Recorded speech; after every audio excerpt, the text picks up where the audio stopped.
est 19h, bonsoir à tous, c'est l'heure de votre journal qu'on entame avec les titres de l'actualité. Dans un message, le président de la République a présenté ses condoléances aux journalistes palestiniens de la chaîne Al Jazeera et à sa famille suite au lâche assassinat de son fils Hamza al-Dahdouh par l'occupant sioniste. Dans une déclaration à la télévision algérienne, le journaliste palestinien Wael al-Dahdouh a tenu à exprimer ses remerciements et sa haute considération au président de la République et au peuple algérien.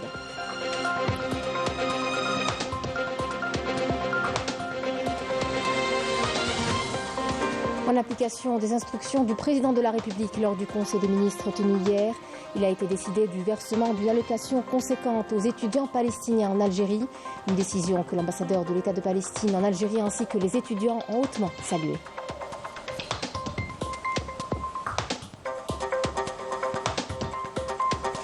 Des familles entières sont décimées par les bombardements de l'armée sioniste. Les chiffres sont de plus en plus accablants. 70% des victimes sont des femmes et des enfants. Les Gazaouis sont meurtris, à leur tête les enfants, qui doivent faire le terrible choix entre la mort ou l'amputation.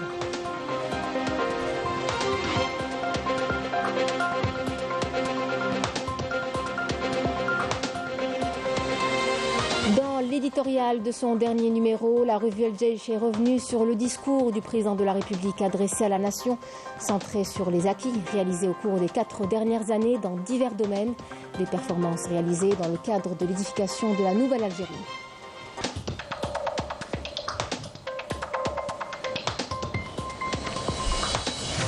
Le 20 janvier prochain sera un rendez-vous important pour celles et ceux qui exercent une activité professionnelle libérale, ainsi que pour les auto-entrepreneurs en Algérie.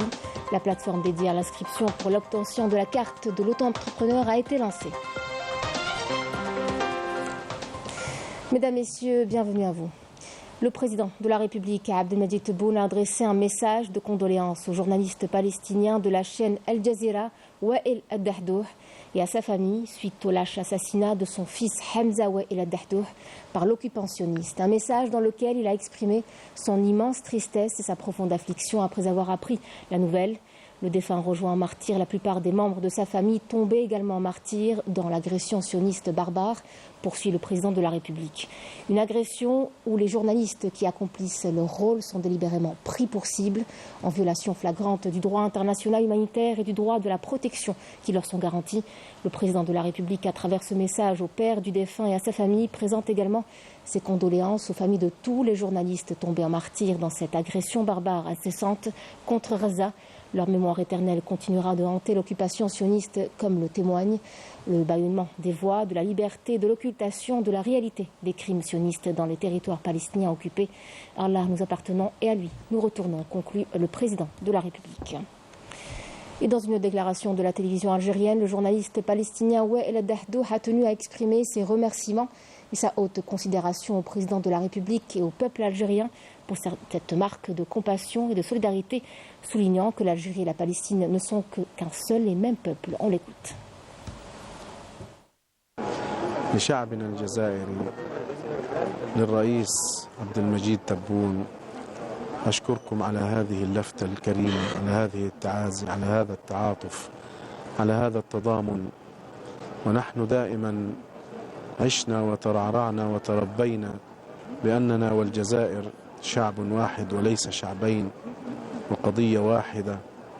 وإن شاء الله سبحانه وتعالى نراكم عن قريب في ظروف أفضل. نتمنى أن تكون في القدس محررة إن شاء الله تعالى. وبارك الله فيكم وفي جهودكم والسلام عليكم ورحمة الله وبركاته. En application des instructions du président de la République lors du Conseil des ministres tenu hier, le ministre de l'Enseignement supérieur, de la Recherche scientifique, Kamel Badari, a annoncé le versement d'une allocation conséquente aux étudiants palestiniens en Algérie et que toutes les mesures nécessaires seront prises pour leur prise en charge immédiate. On l'écoute.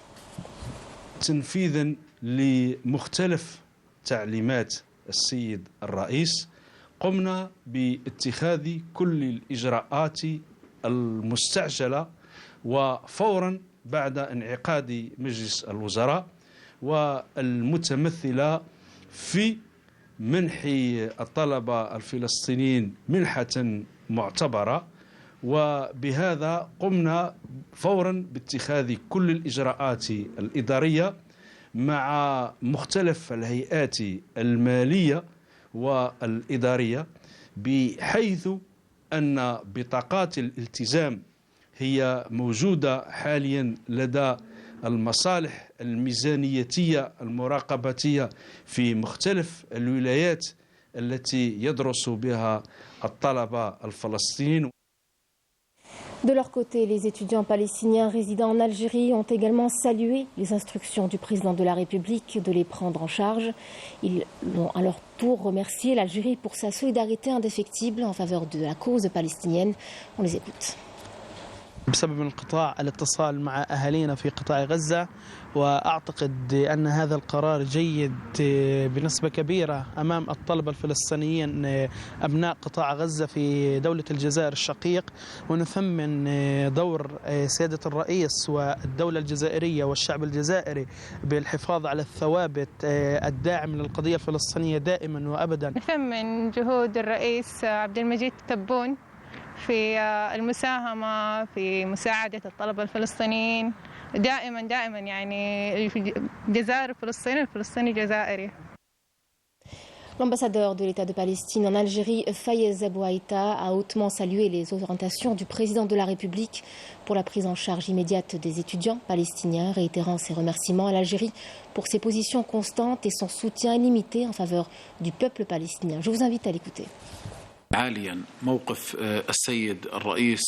Nous saluons hautement les orientations du président algérien pour la prise en charge immédiate des étudiants palestiniens en Algérie après l'interruption des contacts avec leurs proches dans les territoires palestiniens occupés suite à l'agression sioniste barbare contre notre peuple à Gaza et dans tous les territoires palestiniens. Cette décision est une énième preuve du soutien illimité qu'accorde le président Abdelmajid Tebboune et l'Algérie au peuple palestinien.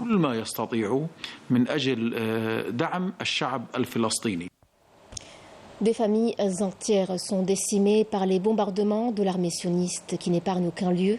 Dans un bilan, l'agression barbare depuis le 7 octobre dernier a fait au moins 22 830 martyrs, dont plus de 70% sont des femmes et des enfants.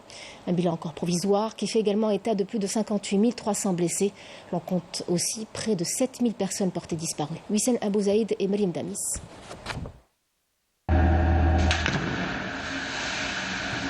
La machine de guerre sioniste n'a pas cessé de redoubler de férocité. Au cours des dernières 24 heures, au moins 73 Palestiniens sont tombés en martyrs et 99 autres ont été blessés dans des frappes aériennes de l'armée sioniste dans la bande de Gaza. Les forces sionistes ont ciblé le camp d'El Marazi, la ville d'El Zouaïda et des maisons à l'est de Khan Younes. Des bombardements de plus en plus dévastateurs faisant empirer la situation humanitaire. Nous ne savons plus quoi faire ni où aller. Les cadavres des femmes et des enfants jonchent les rues. Aucun endroit n'est épargné par les bombardements. Pour les Palestiniens, Gaza est devenu un lieu de mort et de désespoir. Toutes les structures d'accueil de réfugiés sont sans cesse bombardées. Les hôpitaux sont constamment ciblés et ceux qui sont partiellement fonctionnels sont submergés par les blessés graves et de personnes cherchant refuge. L'entité sioniste cible tout le peuple palestinien, femmes, enfants et personnes âgées. Chaque jour, nous ne faisons que constater de visu et rapporter les crimes de guerre perpétrés par l'armée d'occupation contre des civils innocents. Nos familles ont été presque décimées. Nous-mêmes, nous sommes des victimes potentielles. Au milieu de ce chaos, les Palestiniens sont privés de tout. Ils n'ont plus où aller et ne disposent d'aucun lieu sûr pour s'abriter, puisque les écoles et les hôpitaux sont devenus de véritables champs de bataille. Malgré les besoins criants, la quantité d'aide qui arrive à Gaza est encore largement insuffisante et la situation humanitaire demeure préoccupante. Aujourd'hui encore, l'OMS a déclaré qu'elle avait été contrainte d'annuler une mission visant à apporter des fournitures médicales au nord de Gaza, faute de garantie de sécurité. Deux autres membres de la famille du chef du bureau à Gaza d'Al Jazeera Wael Dahdouh ont été tués aujourd'hui dans un bombardement sur leur véhicule à Rafah, dans le sud du territoire, ont annoncé le ministère de la Santé du Hamas et des proches. Il s'agit de Mohamed et d'Ahmed Dahdouh, deux frères qui sont les neveux de Wael Dahdouh. À Gaza, toujours, où les Palestiniens meurtris à leur tête les enfants, qui doivent faire le terrible choix entre la mort ou l'amputation. Ils sont près de 54 500 blessés dans cette agression sioniste à avoir fait ce choix déchirant. Selon l'association Sauver des enfants, plus de 10 enfants par jour sont mutilés d'au moins un membre. Une amputation qui se fait à vif, sans anesthésie. Amal Bouarba.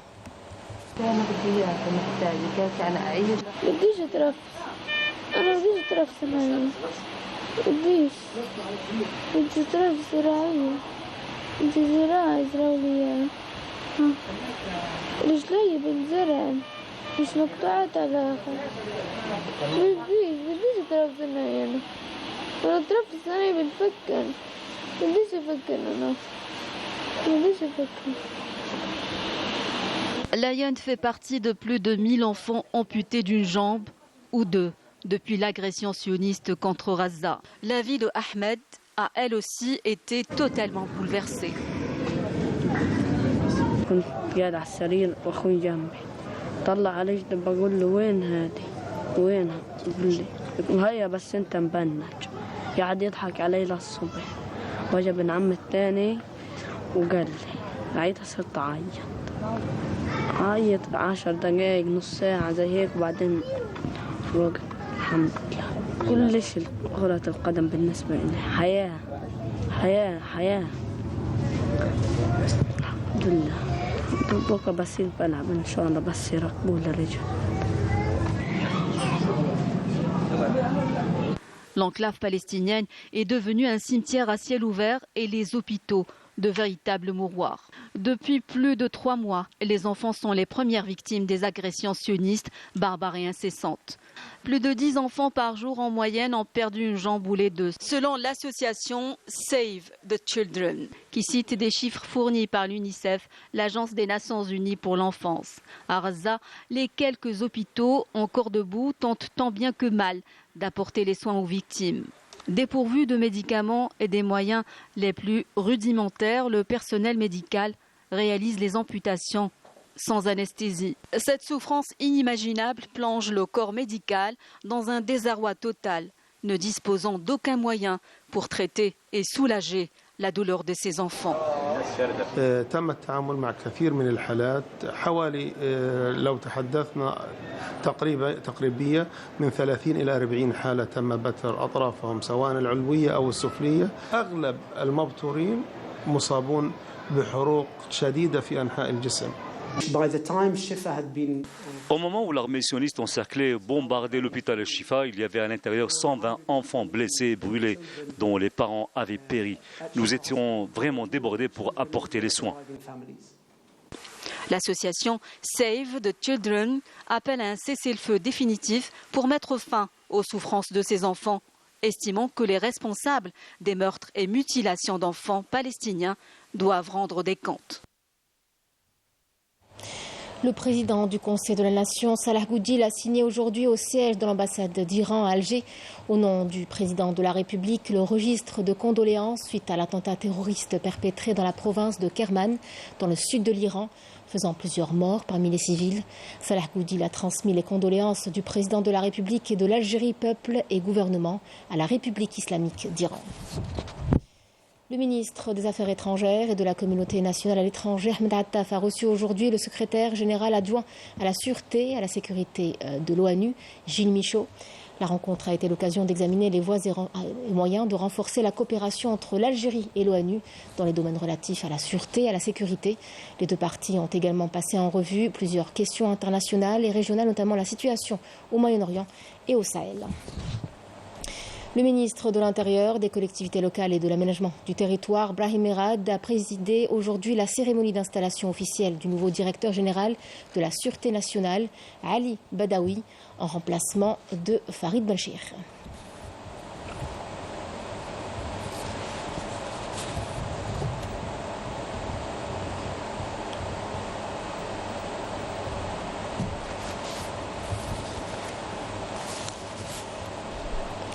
Le ministre de l'Intérieur a rappelé à l'occasion les défis auxquels fait face le pays ainsi que la nécessité de maintenir un haut niveau de disponibilité et de vigilance.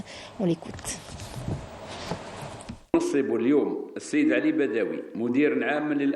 Nous procédons aujourd'hui à l'installation officielle de M. Ali Badawi, nouveau directeur général de la Sûreté nationale, consacrant la confiance que le président de la République a placée en sa personne au vu de son riche parcours professionnel ainsi que l'expérience qu'il a acquise au sein de cette institution.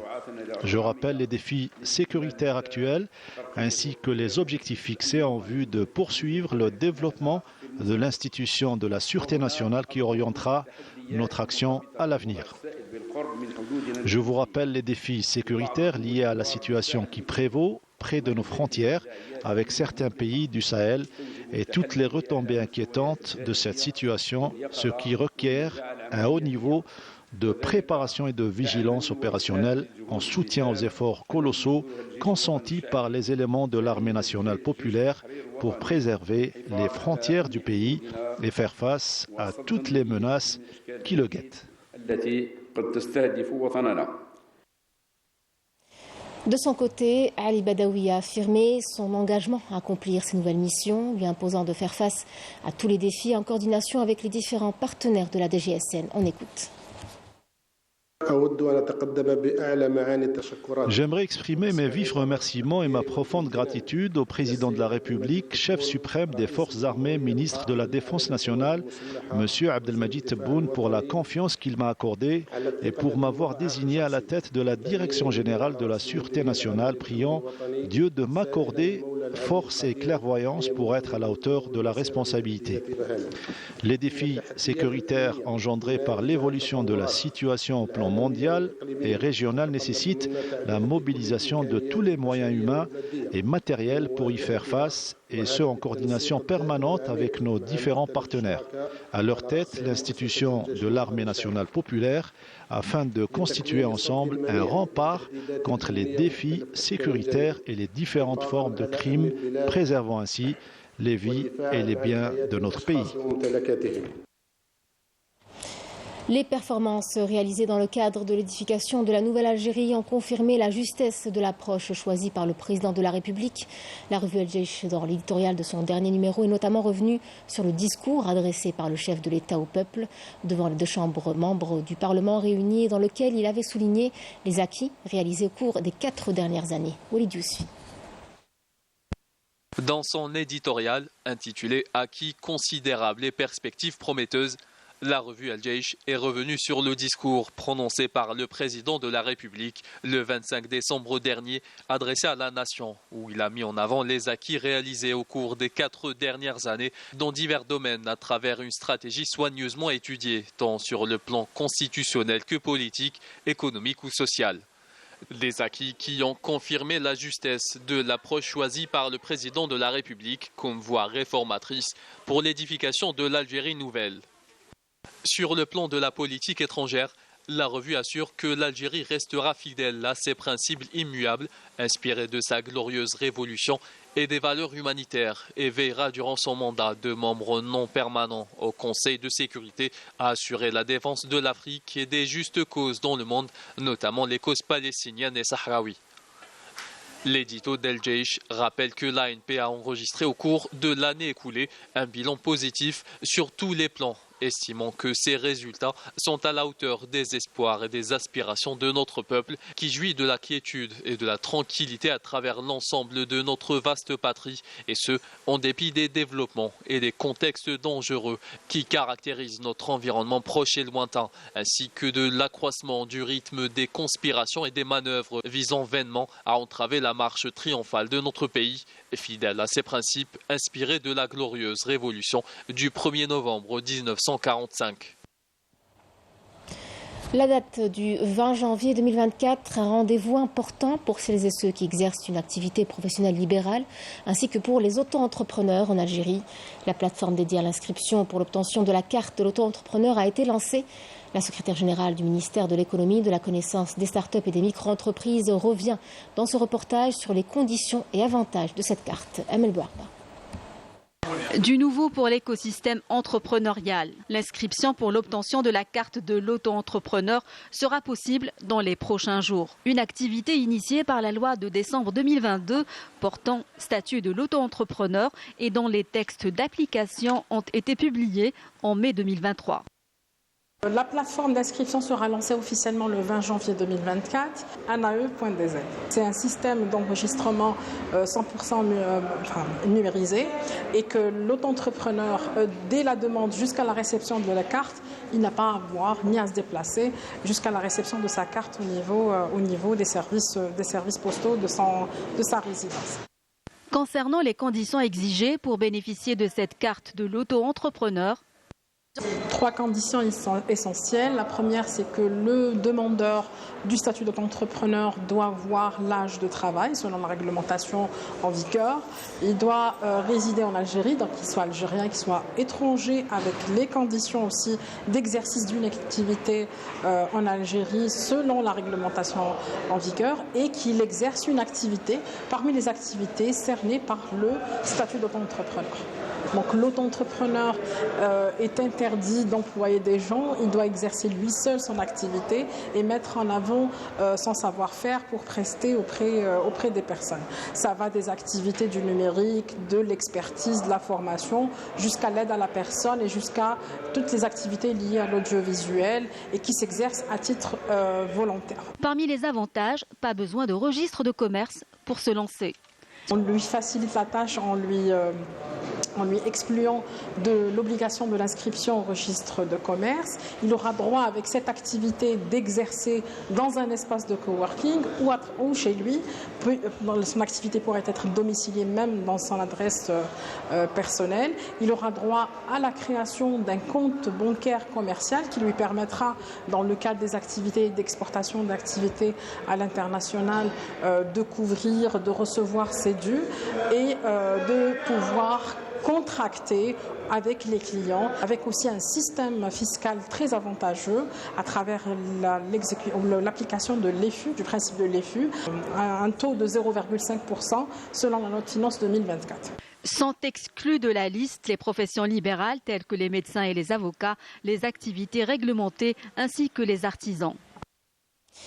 Journée d'information organisée par la CACI, la Chambre algérienne de commerce et d'industrie, en présence d'hommes d'affaires, de chefs d'entreprise et d'experts en économie et finance. Une rencontre sur les différentes mesures incitatives pour la promotion de l'économie nationale. Il s'agit là des nouvelles mesures contenues dans la loi de finances 2024 pour attirer les investisseurs étrangers et encourager la production nationale. Raouf Hamouche.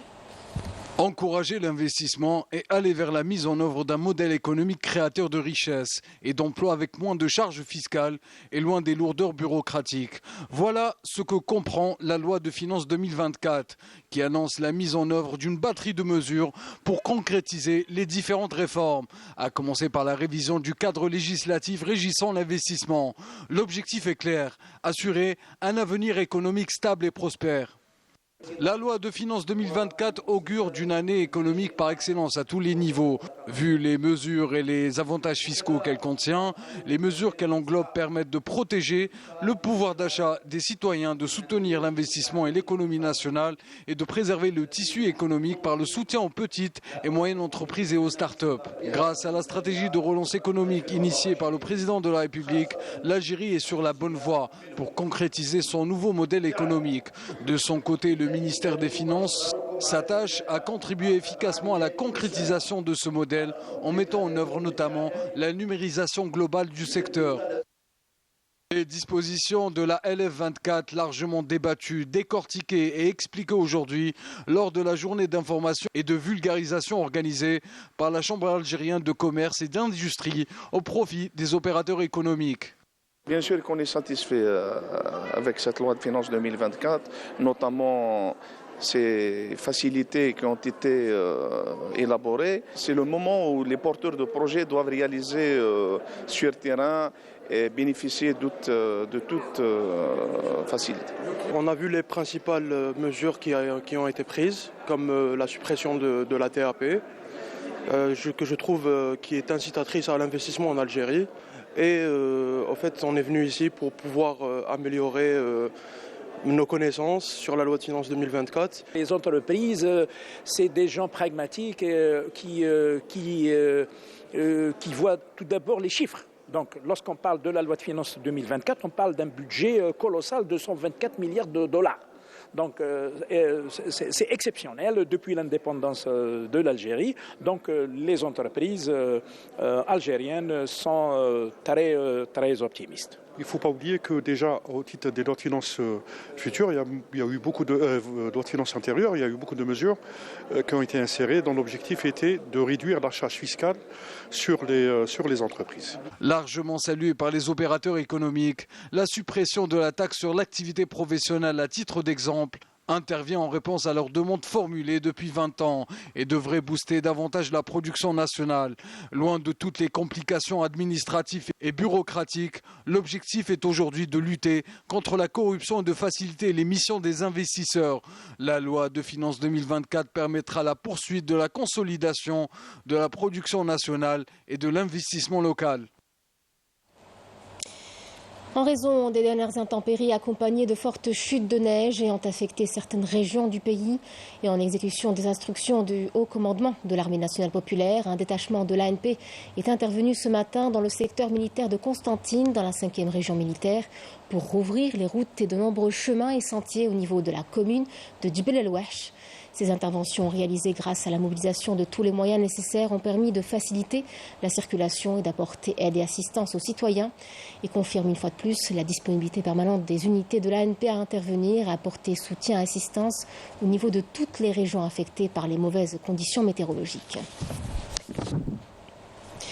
En vertu des dispositions de l'article 11 du Code de procédure pénale, le parquet du tribunal d'El Othmania, près la cour d'Oran, informe l'opinion publique suite aux résultats de l'enquête préliminaire menée par les services d'enquête judiciaire relevant de la Direction générale de la sûreté interne sur l'incident de l'intrusion d'un individu dans le train d'atterrissage d'un avion d'Air Algérie à l'aéroport international d'Oran, Ahmed Ben Bella, lors du vol à destination de Paris. Le 28 décembre dernier, il a été procédé hier à l'ouverture d'une enquête judiciaire contre 10 officiers et agents de police travaillant à l'aéroport et un mécanicien de la compagnie Air Algérie pour infraction involontaire mettant en péril la vie des personnes à bord de l'avion et celle d'autrui, ainsi que la sécurité de l'avion, et ce conformément aux articles 290 bis, alinéa 1 du Code de procédure pénale 205 et 206 de la loi fixant les règles générales relatives à l'aviation civile. Les mises en cause ont été auditionnées par le juge d'instruction qui a ordonné leur placement en détention provisoire. Au Maroc, la grogne sociale se poursuit. Les enseignants en colère investissent les rues de plusieurs grandes villes du pays. Après les mesures d'arrêt contre des enseignants pour avoir simplement réclamé leurs droits fondamentaux concernant leur statut, chaque jour, leur mécontentement s'intensifie un peu plus devant la sourde oreille affichée par le Marzen. Majda Diahmoun.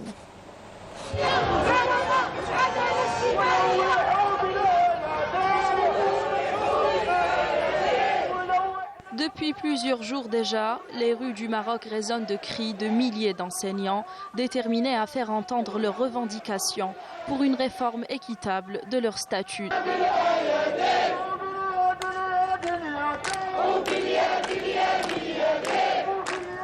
Mais au lieu de répondre à leurs demandes, le Marzen a arrêté plusieurs enseignants pour avoir simplement réclamé leurs droits les plus fondamentaux.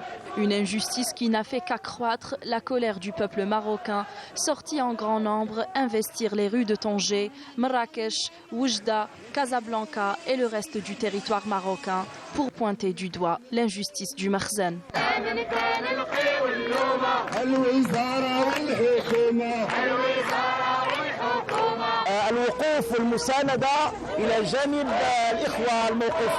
Nous sommes sortis pour montrer notre solidarité avec nos frères enseignants qui ont été emprisonnés. Nous avons été très surpris ces 3 derniers jours de ces arrestations injustes. Personne ne s'attendait à de telles décisions, complètement absurdes et insensées.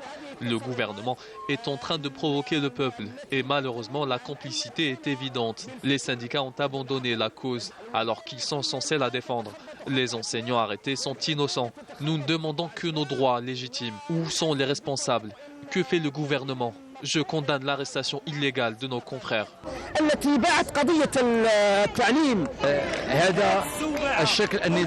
Et nous sommes solidaires avec ces enseignants qui ont été arrêtés.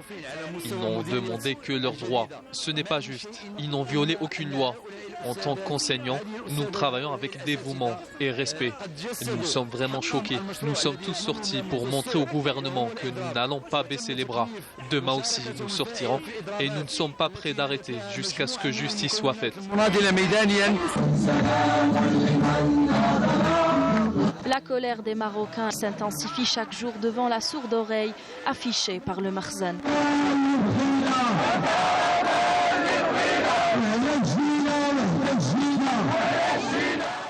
C'est la fin de ce journal. Merci à vous de l'avoir suivi. L'information revient demain à midi avec Mina Zeouf.